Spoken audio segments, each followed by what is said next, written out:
venons de suivre, qui a été un moment important de communion entre les forces de défense et de sécurité et les populations. Je voudrais à ce sujet féliciter et remercier le colonel Mathieu Sambou pour la bonne organisation de cette manifestation. Il a fait preuve d'un grand professionnalisme. Il a fait preuve d'un grand dynamisme. Il a fait preuve d'une abnégation pour la réussite de cette activité durant la préparation et aujourd'hui même, vous avez constaté les résultats. Mes remerciements et félicitations également vont à l'endroit de toutes les forces de défense et de sécurité de la région qui ont été toujours présents à nos côtés, aux côtés des populations, de jour comme de nuit, pour assurer leur protection. Mes remerciements vont également à l'endroit des anciens combattants qui ont fait preuve vraiment d'une participation très remarquable. Je voudrais aussi féliciter et remercier la jeunesse de Louga, les populations pour leur forte mobilisation. Donc, pour vous dire, c'est une satisfaction générale aujourd'hui, une grande satisfaction qui m'anime après ce grand défilé sur le boulevard Abdou Diouf. Madame le gouverneur, nga jiite défilé bi fii ñu bari wax ni li gën a fi am en tant que maître d'œuvre looy wax askan wi ak ñi nga xam ne ñu ngi lay dégg jamono bi. li may wax askan wi mooy damay gërëm ñëpp damay sant ñëpp sama ngërmande ak sama sant dafay tàmbali ci lieutenant colonel Mathieu Sambou mi nga xam ne moom moo waral organisation bu mucc ayib bii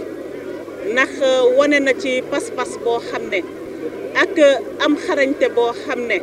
ba ñu mën a am tey défilé bu mel nii bu ma ko gërëmee sant ko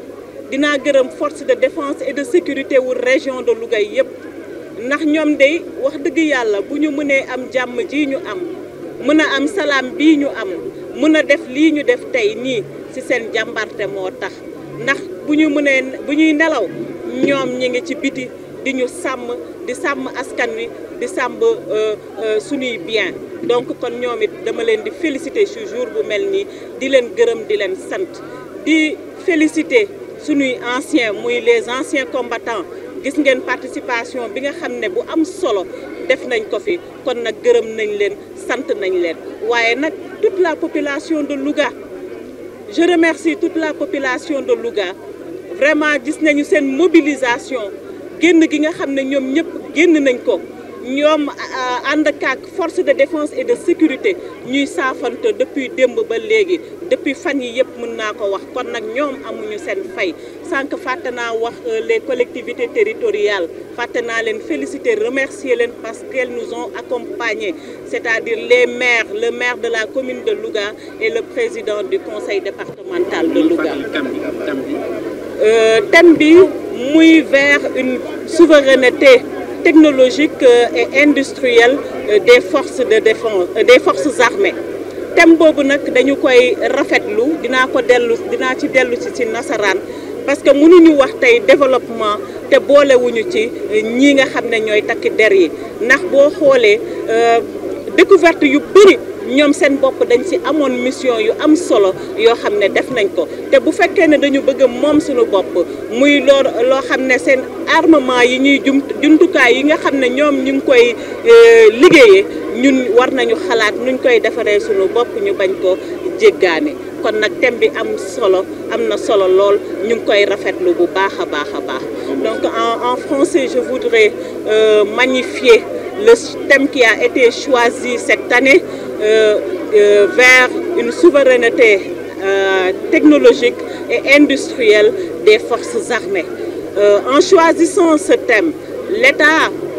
veut mettre au devant les forces de défense et de sécurité pour atteindre les objectifs de développement dans le cadre de la souveraineté technologique et aussi de manière générale dans le cadre de notre souveraineté, parce qu'on ne peut pas parler de développement si on dépend toujours des autres nations. Et je l'ai dit tout à l'heure, les forces de défense ont toujours participé dans les grandes découvertes. Donc je pense qu'elles devront encore davantage être associées. C'est pourquoi aujourd'hui l'État a choisi ce thème et j'ose espérer qu'elles vont faire leur partition pour permettre à l'État de dérouler cette volonté politique qui est très importante. Je vous remercie.